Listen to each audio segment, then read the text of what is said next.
Again, 2 of our 5 participants focus on one topic, and the topic is sin, going astray, getting it wrong. The angles of approach this week are Judaic and Buddhist. Jews first. The early biblical history of the Jews appears to be marked out in a series of transgressions. Adam and Eve eat forbidden fruit. Cain murders Abel. Their offspring whore after false gods and earn the flood. Repeatedly, the nation wanders off. Repeatedly, God blows the whistle. To an outsider, the predominant image of the Jewish view of existence is of God drumming his fingers on the lid of the universe and the Jews struggling with a command to come to heel that seems, paradoxically, to liberate those who accept the bondage and to tie in knots those who struggle free. Who'd be a Jew? I think the state of sin, that there can be a state, is a very non-Jewish idea. The Jewish ideas are that you miss the mark, you go off the track, and therefore you just come back on the track again. It's really as simple as that. Sin, doing the wrong things is there, but it doesn't seem to play as frightening and scary a role in our tradition as it does in others. We are put here on this earth, and we seem to have choices to be nice to our mummies or bad to our brothers. And that's what the Genesis, the Bible narrative, is all about. The fact that we have this capacity to make mistakes, but we also have this capacity to do things right. Is a child born in a state of sin? Absolutely not. The biblical word for creation of man, vayitzer, is the same word as yetzer, an inclination. And so the Jewish tradition is that a human is born with 2 capacities, 2 tendencies. A tendency to do bad things, in inverted commas, a bad inclination, and a tendency to do good things, the good inclination. Now, the Talmud says that even the bad inclination is good, because without it, nobody'd ever get married, nobody'd ever build a house or plant a vineyard. So nothing is intrinsically bad or intrinsically good. It depends how they're used. What guide do you have to what's sinful or not? Our belief is that the Torah, the Bible, is the basis of the revelation of how God would like people to live. And that's the guideline. There is room for us to use our faculties of analysis and intelligence, but we accept that there are certain guides that we accept as divine. And that's reflected in the written law and in the oral law that goes with it.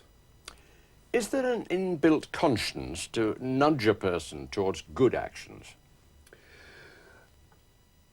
I believe that a person can develop a conscience and can also squash a conscience. And what the Torah does is that it helps develop, doesn't guarantee, but it helps develop a good conscience that makes it that much easier for you to be, in inverted commas, good. It's not impossible without it, of course not, but it's a guide and a help in that direction. Is intention critical in deciding what is a sin?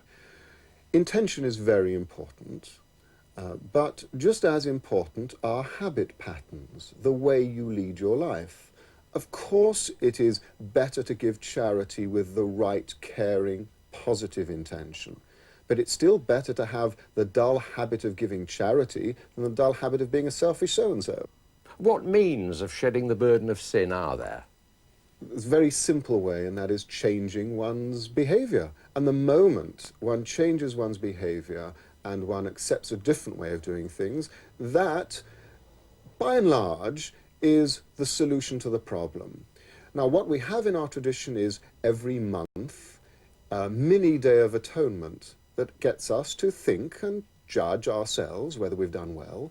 And of course this climaxes in the 10 days of penitence between the New Year, Rosh Hashanah, and the Day of Atonement. And this build-up gets us to judge ourselves. Imagine, we say, what it would be like if you were standing before that tribunal and God is saying to you, how have you spent this year? And this gets us to think, to judge ourselves, and to change. And the moment we change and we're back on the right track, That's all there is. No other magic, no other deep penance to go through. Is any symbolic action associated with these days of atonement? Oh, lots of symbols, lots of symbols. The immediate one that I find very moving, but most Jews don't follow, is going to the mikveh, of immersing yourself like Noah's flood, covering the earth and starting again. Some people start every day with a mikveh. I do it before the major festivals. There's wearing white, the most simple garment, the garment we die in, the garment that the high priest wore, the most simple white on the Day of Atonement, when we stand as we are, as naked as we can be decently before God, and ask for a chance to start again. The Jews have 613 mitzvot, or commandments, and the Gentiles just a handful. Now, are Gentiles morally enfeebled? Absolutely not. What this means simply is that there is a certain basic minimum that all human beings have to adhere to. And in fact, in biblical law, any non-Jew who adhered to those basic commands had to be given equal rights in a Jewish world, in a Jewish environment, even though he was or she was still a member of another religion. It's just that there is the opportunity given in Judaism and indeed in other religions for those who want to go deeper, who want to try harder, to exercise greater spiritual self-control to do so. And that's what the 613 symbolic commands, because the numbers are arguable, and they correspond to the days of the year and the limbs of the body, so that one's total being is dedicated in a spiritual way. How, when, and where is sin punished? Well, this is a very interesting debate in the Jewish tradition. Going back to the Talmud, there is a very strong body of opinion which says no judgment is made in this world, it's all in the world to come. And this world requires us to live as good a life as we possibly can, to make the most of it as the best preparation for the next world. There is, on the other hand, the famous position of Rabbi Ben Azai, whose line is that the reward of a good deed is another good deed, and the punishment of a bad deed is another bad deed, so that the pleasure you get, the response you get from behaving in a good way is its own reward. And so whole questions about how come a bad guy gets a Rolls Royce fall by the wayside, because if that's not your priority, then you don't mind too much if that's not your reward. Preoccupation with reward, again, in my view, is missing the point. The point is behaving some way because of what it does for you as a person and because of the way it helps you cope with your life. Now the Buddhists. Sin, like God, is a Judeo-Christian word for a Judeo-Christian vision. In Buddhism, there's no God figure to be disappointed as a person sins. But there is such a thing as unskillfulness, lack of insight, getting it wrong. To kill another person is unskillful because on a public level, killing begets killing. On a private level, it is a self-maiming. On the level of future prospects, it is a dead weight that will enter the scales when the time for a rebirth approaches. And the murderer will surely find himself clothed in a coarser, more brutal and lost nature next time round. As against unskill, sin if you want to be Western, the Buddhist is urged to practice skill, the avoidance of thoughts and actions that weigh a person down. In Buddhism, there's no sin, in the sense as it has been understood by others. Because I looked once in the dictionary which says the disobedient to God is sin. So such thing, in such a sense, so sins does not exist in Buddhism. What we say, mistakes, errors, and errors and mistakes have their own consequences. No one is there to punish and no one is there to reward either. And also, you can't pardon them. There's no one to pardon. And pardoning also is not there, therefore. Now, in the Christian tradition, people sometimes say, or have said, that a person in total is sinful. Can you say in Buddhism that a person is totally unskillful? No, we can't. There's no absolute unskillful or no absolute skillful in Buddhism. It's a mixture. We do skillful things and also we do unskillful things. in our life. And no one is there who does only unskillful things whole life, and no one is there who does skillful things whole life. It is a mixture. Do we have an inbuilt conscience in us, a warning device to spot when dangerous things are starting to happen? Do you mean something like intuition, or Maybe an intuition of it, or some little organism or machine inside us? There is some inbuilt feelings in Buddhism, what we say in Buddhistic terms, hiri ottappa. Hiri means the moral shame, and ottappa means a moral dread, moral shame and moral dread. Thinking about one's own education, one's own status in the society, and one's own birth, one immediately feels whether it is proper for me to do this action or whether it is improper. And that feeling immediately comes to the person when someone confronts with something to be done. And then accordingly the person acts. Does intention count in deciding the quality of an action? Certainly. The intention is the most important thing in our actions, in deciding whether it is skillful or unskillful. If the intention is good, the action is good. If the intention is bad, the action is bad. Some intention may be motivated by selfish desire or anger or resentment, and such actions motivated by such things or projected by such things are not good. And this is the way that we see the intention, how intention becomes good and bad, and how the action becomes good and bad. I spent long stretches of my Christian youth and childhood feeling guilty, not about anything in particular, but just feeling guilty, as if I was in the wrong. Does a Buddhist spend time feeling generally guilty? Not at all. There is no such things as guilty in Buddhism. Because as I understood in some religions, the guilty feeling is a tremendous, it is a very bad thing. It makes one's life miserable, the whole life. There is no such thing in Buddhism. We can say, or in that place, in place of guilt, we can say error and mistakes. We can do mistakes, and we can do errors, but we can correct it. We can correct it. Are all sins personal, or all errors personal? No.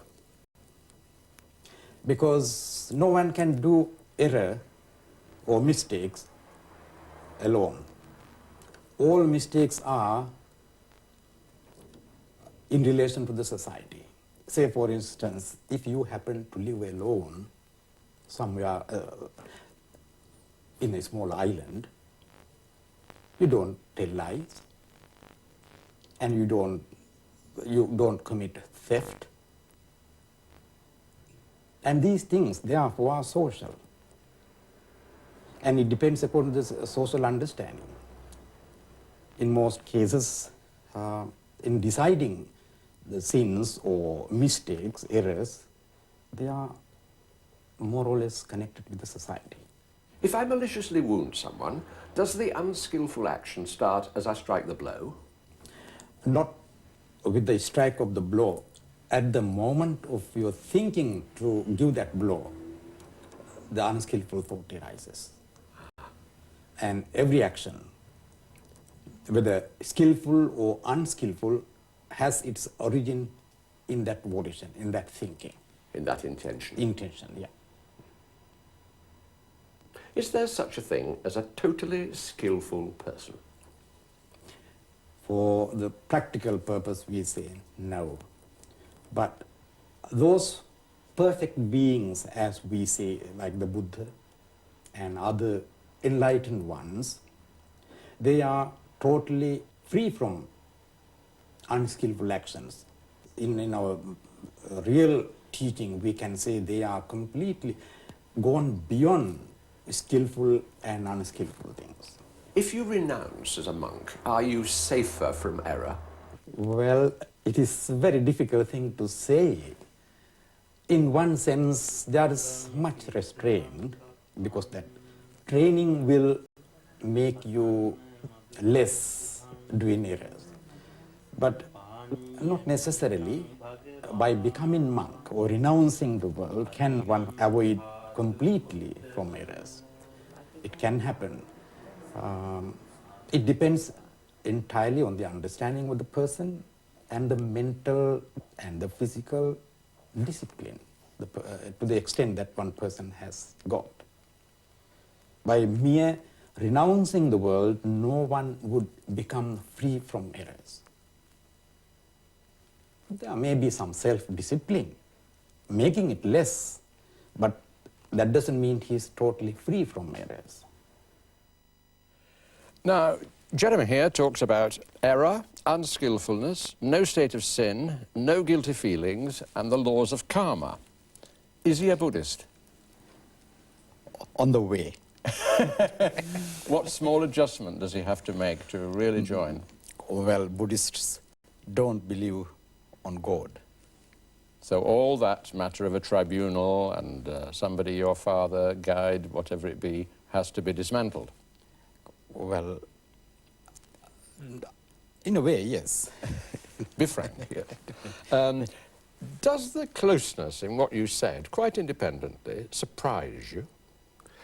It doesn't, because I found all along the line that the major religious movements, by and large, have exactly the same goals, but they set about achieving these goals in different cultural and habit-forming ways.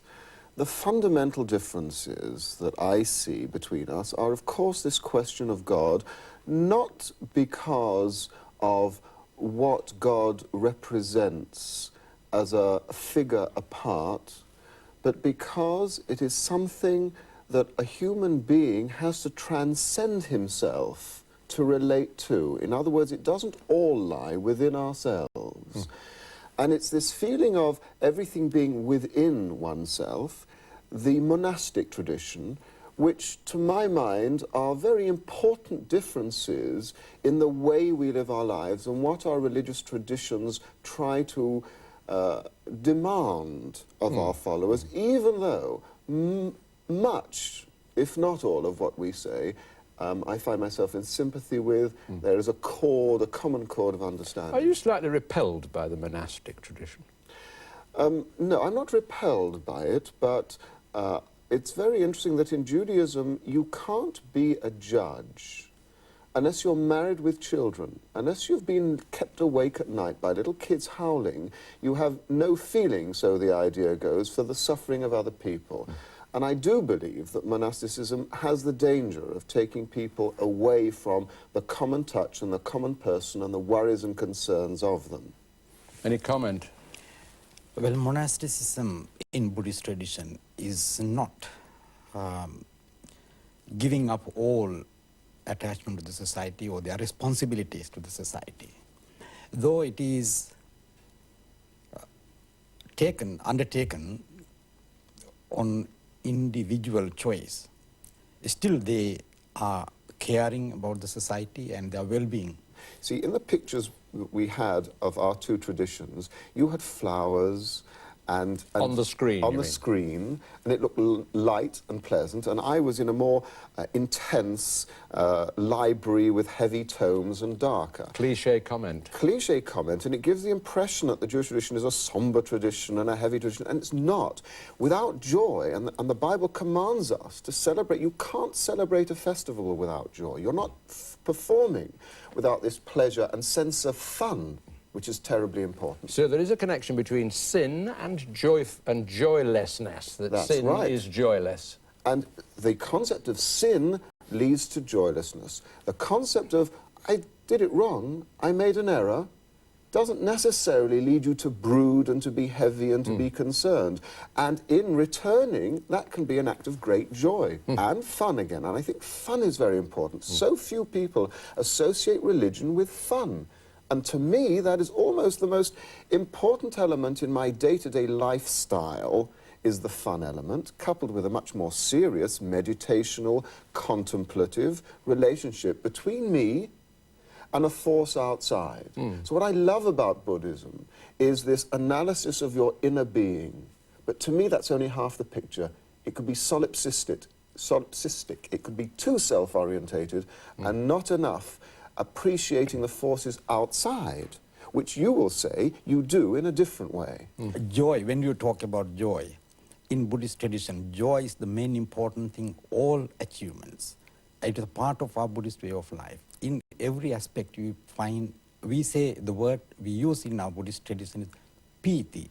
Piti means joyfulness. In everything, we have to be joyful when we do things. All our religious things, and even in our meditation, when we go on practicing meditation, one gets joyful feeling when one achieves things. And also, our main aim is the gaining enlightenment in Buddhism. One of the factors that leads us to enlightenment is joyful feeling. And protects you from going astray. Astray, yes. Yes, that's good. Yes, you see that I see a difference between enlightenment, which I would agree with, and a relationship with a force outside of me, which to me is what people call the God being. And I believe that you can have both and should have both. In our tradition, this energy comes within, not from outside. That's, I think that's drawn lines, really. Now, you say, if the intention is good, the action is good. But what if the intention is good, but based on ignorance? Haven't you got to be wise too? And one has to be wise. Yes, you can't just intend a good thing and do it and it's good. It may be calamitous. Well, wisdom is again giving us to choose what is good and bad. And then we decide whether or not to do it. And that is Very interesting intention. that in the Talmud you have a statement that a person only does something wrong when a stupid mood takes hold of him. Otherwise he wouldn't do it. But the idea of intention is to me a problem, even though again in the Talmud you have the statement that somebody who intends to do a good deed, it's as though he did it, or intends to do a bad deed, you have that in the Talmud. For me, I don't find myself comfortable with that. I may intend to do something wrong, but thank goodness I may reconsider it, in which case I've cut the process off. And until the action has actually been carried out, there's still room for a last-minute rethink. Very good. Yes, in Buddhist tradition, we say intention can be directed either by selfish attachment, or hatred, or dislikeness, or sometimes by ignorance. There are these three main roots on which intention is based, in unwholesome side. And on the wholesome side, skillful side, it is rooted in unselfishness or unselfish attachment, on love and wisdom. And sin gets in the way both of your personal development, but again, I don't like to use the word sin, I'd rather use the word mistakes, gets in the way of your personal development and gets in the way of your relationship with the world and gets in the way of your relationship with God. Yeah. Now, having no God, you have nobody in Buddhism to pardon sins. But do you have any little system of people around telling you when you've gone astray? Yes, we have it in our monastic tradition amongst monks. If one monk happens to do something unskillful, thoughtlessly, when he remembers it, when he comes to know about it, it is the tradition, it is the practice to inform another monk, Yes. not And we to a have lay a similar person. tradition of the rabbi, of the religious leader, whose role also is to direct and to guide his acolytes. And every person in Judaism has to find themselves a personal rabbi. But this particular practice is not pardoning. No, not pardoning. Not pardoning. No, Just guidance. suggesting that Yes. you're going astray. Do you think that talking about sin too much, or at all, is morbid? Yes, yes. That's why I don't like the word sin. You see, if you talk about, look, you made a little mistake there, can we put it right? Yes. That's not at all morbid. When you talk about sin and crime and guilt and punishment, it's very dangerous. I think it really can cripple people, and I've seen it cripple people indeed. Yeah, yes. Thank you, both of you. A word before we go. Prayer. It's either ducking the issue or hitting the bullseye, and it's next week's topic. Goodbye.